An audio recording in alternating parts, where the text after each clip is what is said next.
Welcome to Myclassroom. Hello കൂട്ടുകാരെ, നമ്മൾ ഇന്ന് പഠിക്കാൻ പോകുന്നത് സ്റ്റാൻഡേർഡ് 5 5ാം ക്ലാസ്സിലെ സോഷ്യൽ സയൻസ്. അതിലെ chapter 2 from stone to metal എന്നതിൻ്റെ പാർട്ട് 2.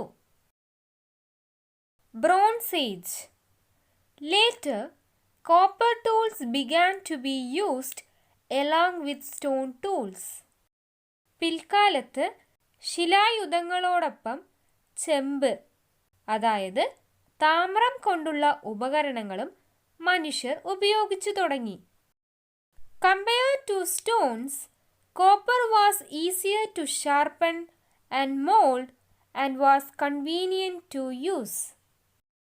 കല്ലിനെ അപേക്ഷിച്ച് കൂടുതൽ മൂർച്ചപ്പെടുത്താവുന്നതും രൂപമാറ്റം വരുത്താവുന്നതും സൗകര്യപ്രദമായി ഉപയോഗിക്കാൻ കഴിയുന്നതുമായിരുന്നു ചെമ്പ്. The period when man used both stone and copper tools is known as Chalcolithic Age or Copper Stone Age. കല്ലുകൊണ്ടും ചെമ്പുകൊണ്ടുമുള്ള ഉപകരണങ്ങളും ആയുധങ്ങളും ഉപയോഗിച്ചിരുന്ന കാലഘട്ടം ചാൽക്കോലിത്തിക് ഏജ് അഥവാ താമ്രശിലായുഗം എന്നറിയപ്പെടുന്നു. In course of time, man discovered tin and learned to mix copper with tin to produce the alloy called bronze, which was harder than copper.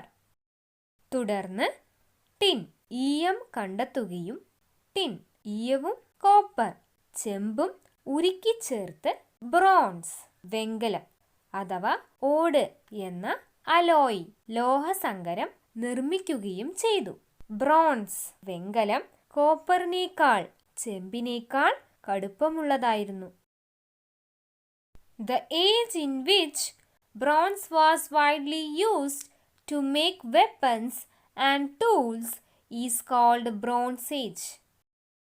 ആയുധങ്ങളും ഉപകരണങ്ങളും ഉണ്ടാക്കാൻ bronze വെങ്കലം ഉപയോഗിച്ച കാലം ബ്രോൺസ് ഏജ് വെങ്കലയുഗം എന്നറിയപ്പെടുന്നു. Complete the following flowchart related to ancient human life.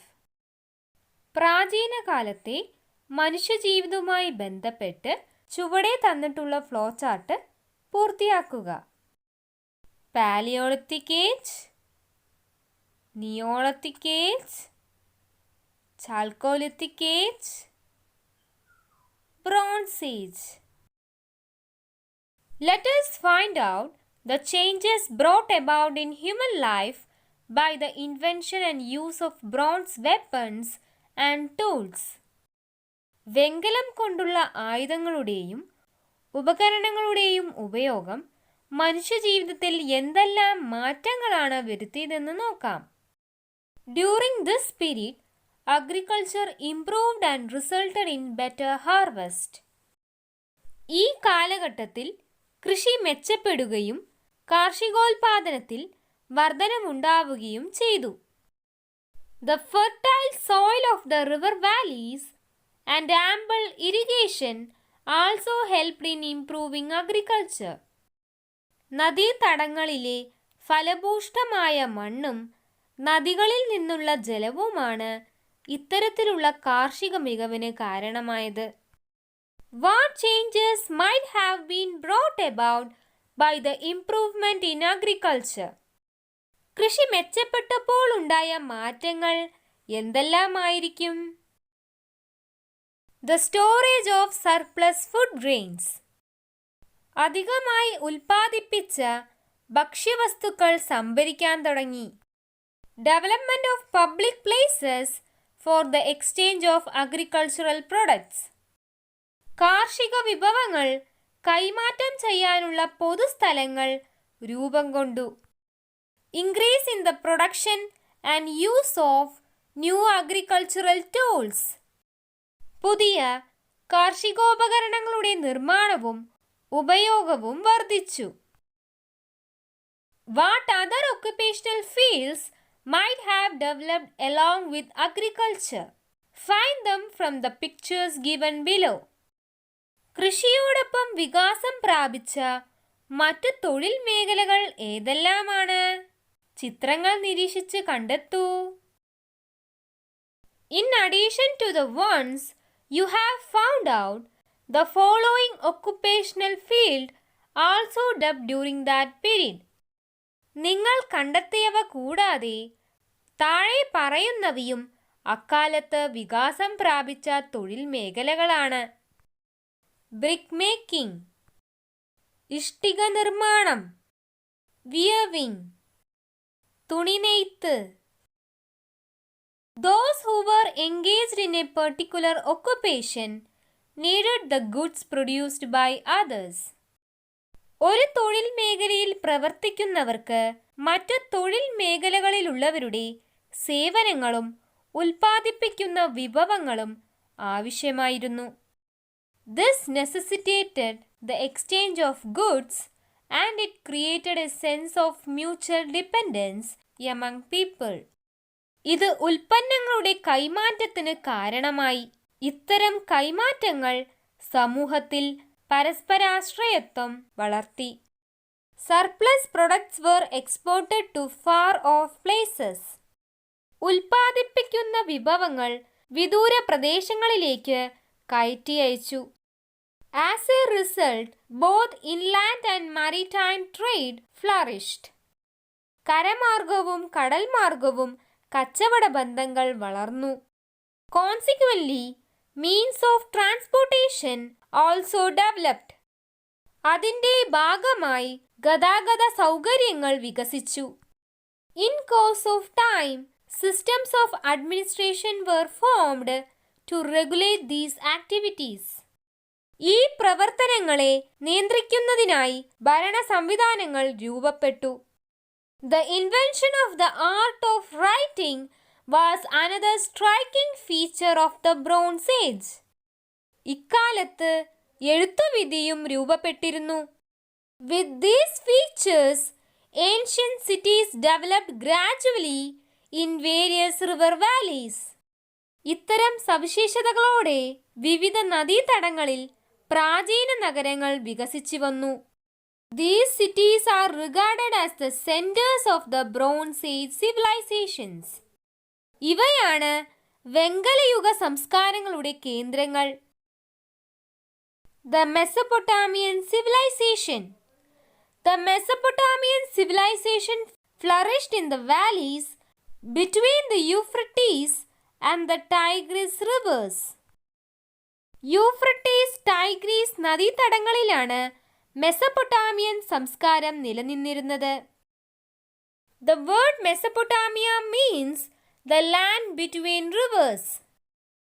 രണ്ട് നദികൾക്കിടയിലുള്ള പ്രദേശം എന്നാണ് മെസപ്പൊട്ടാമിയ എന്ന വാക്കിന്റെ അർത്ഥം. It is now in Iraq. ഈ പ്രദേശം ഉൾപ്പെടുന്നതാണ് ഇന്നത്തെ Iraq. The Cuneiform Script evolved in Mesopotamia. Cuneiform ലിപി മെസപ്പൊട്ടേമിയയിലാണ് രൂപം കൊണ്ടത്. The ziggurats are the major remains of this great civilization. ഈ സംസ്കാരത്തിന്റെ ശേഷിപ്പുകളാണ് സിഗുറാത്തുകൾ. Cuneiform Script. The cuneiform is one of the oldest known scripts. പുരാതനമായ എഴുത്ത് ലിപികളിലൊന്നാണ് ക്യൂണിഫോം ലിപി. It was developed in the region of Sumer. സുമേറിലാണ് ഇത് ആരംഭിച്ചത്. The script is represented by wedge-shaped pictographic marks on clay tablets. Wedge-shaped അതായത് ആപ്പിന്റെ രൂപത്തിലുള്ള ചിത്രലിപിയാണിത്. എഴുത്തുപ്രതലം കളിമൺ പാളികളായിരുന്നു. Ziggurats. The ziggurats were temple complexes. സിഗുറാത്തുകൾ ദേവാലയ സമുച്ചയങ്ങളാണ്. The walls of the ziggurats were built of burned bricks. ഇതിന്റെ പുറംഭാഗം ചുട്ടെടുത്ത ഇഷ്ടികകൾ കൊണ്ടാണ് നിർമ്മിച്ചിരിക്കുന്നത്. It has been found that Around 25 ziggurats were built in this area. 25ഓളം സിഗുറാത്തുകൾ ഈ പ്രദേശങ്ങളിൽ നിർമ്മിക്കപ്പെട്ടതായി കണ്ടെത്തിയിട്ടുണ്ട്. The ziggurat in the city of Ur is still preserved. ഇവയിൽ ഉർ എന്ന നഗരത്തിലെ സിഗുറാത്ത് ഇന്നും സംരക്ഷിക്കപ്പെടുന്നു. The Egyptian civilization. The Egyptian civilization flourished in the valley of the river Nile.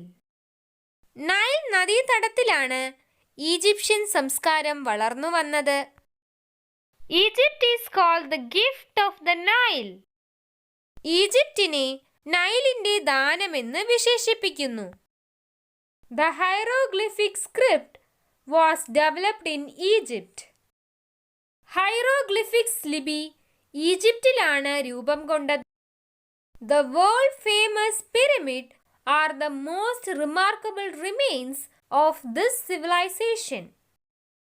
ലോകപ്രസിദ്ധങ്ങളായ പിരമിഡുകൾ ഈ സംസ്കാരത്തിന്റെ ശേഷിപ്പുകളാണ്. Hieroglyphics. It is the script used by ancient Egyptians. പുരാതന ഈജിപ്തുകാർ ഉപയോഗിച്ചിരുന്ന ലിപിയാണ് hieroglyphics. It is a combination of symbols and letters commonly written on papyrus and wood. ചിഹ്നരൂപവും അക്ഷരരൂപവും കൂട്ടിച്ചേർത്താണ് ഈ ലിപി. തടിയും പാപ്പിറസുമാണ് എഴുതുവാൻ ഉപയോഗിച്ചിരുന്ന പ്രതലം. Pyramids. The pyramids are the tombs of the pharaohs, the rulers of Egypt. ഈജിപ്തിലെ ഭരണാധികാരികളായിരുന്ന ഫറവോമാരുടെ ശവകുടീരങ്ങളാണ് പിരമിഡുകൾ. The biggest pyramid is one at Giza, built by the pharaoh of Kusu.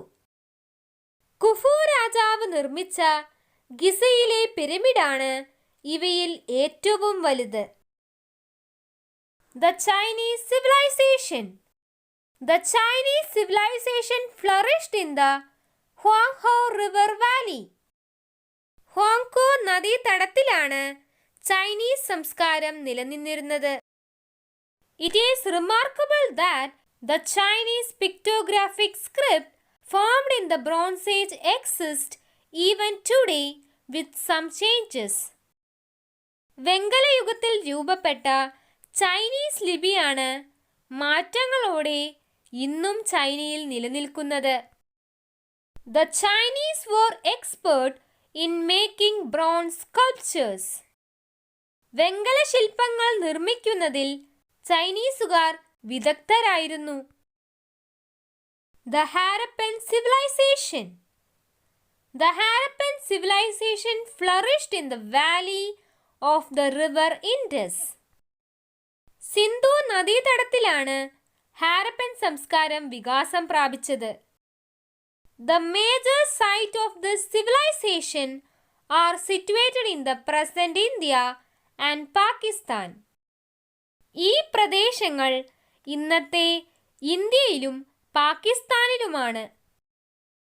Town planning was a striking feature of the Harappan civilization. ഹരപ്പയിലെ നഗരാസൂത്രണം മികച്ചതായിരുന്നു.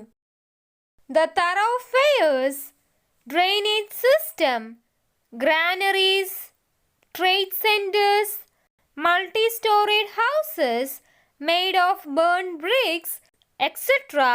astonish even the modern world. അക്കാലത്തെ തെരുവുകൾ, അഴുക്കുചാലുകൾ, ധാന്യപ്പുരകൾ, കച്ചവട കേന്ദ്രങ്ങൾ, ചുടുകട്ടകൾ കൊണ്ട് നിർമ്മിച്ച ബഹുനില വീടുകൾ എന്നിവ ആധുനിക ലോകത്തെ പോലും അത്ഭുതപ്പെടുത്തുന്നവയാണ്. The Harappan people were familiar with the art of writing. ഹരപ്പയിലെ ജനങ്ങൾക്ക് എഴുത്തുവിദ്യ അറിയാമായിരുന്നു. Mohenjodaro, Harappa, Kalibangan and Lodal were the major cities of the Indus Valley civilization. Mohenjodaro, Harappa, Kalibangan, Lothal തുടങ്ങിയവ സിന്ധു നദീതട സംസ്കാരത്തിലെ പ്രധാന നഗരങ്ങളായിരുന്നു. The Great Bath. The Great Bath is one of the important remains of the Harappan civilization. Harappan സംസ്കാരത്തിൻ്റെ പ്രധാന ശേഷിപ്പുകളിൽ ഒന്നാണ് മഹാസ്നാനഘട്ടം, great bath. It is situated in Mohenjodaro. മോഹൻജൊദാരോയിലാണ് ഗ്രേറ്റ് ബാത്ത് നിലനിന്നിരുന്നത്. Summary. The period in which rough stones were used as tools is known as the Paleolithic Age. മനുഷ്യർ പരുക്കൻ കല്ലുകൾ ഉപകരണങ്ങളായി ഉപയോഗിച്ച കാലഘട്ടമായിരുന്നു പ്രാചീന ശിലായുഗം. The period in which polished stones were used as tools is known as the Neolithic Age. മിനുസപ്പെടുത്തിയ കല്ലുകൾ ഉപകരണങ്ങളായി ഉപയോഗിച്ച കാലഘട്ടമായിരുന്നു നവീന ശിലായുഗം. Agriculture, domestication of animals and permanent settlement began in the Neolithic Age. നവീന ശിലായുഗ കാലത്ത് കൃഷി, മൃഗപരിപാലനം, സ്ഥിരതാമസം തുടങ്ങിയവ ആരംഭിച്ചു. River Valley civilizations flourished in the Bronze Age. വെങ്കലയുഗത്തിൽ നദീതട സംസ്കാരങ്ങൾ വികാസം പ്രാപിച്ചു. The major civilizations during the Bronze Age were Mesopotamian, Egyptian, Chinese and Harappan. Mesopotamian സംസ്കാരം, ഈജിപ്ഷ്യൻ സംസ്കാരം, ചൈനീസ് സംസ്കാരം, ഹരപ്പൻ സംസ്കാരം എന്നിവയായിരുന്നു വെങ്കലയുഗത്തിലെ പ്രധാന നദീതട സംസ്കാരങ്ങൾ.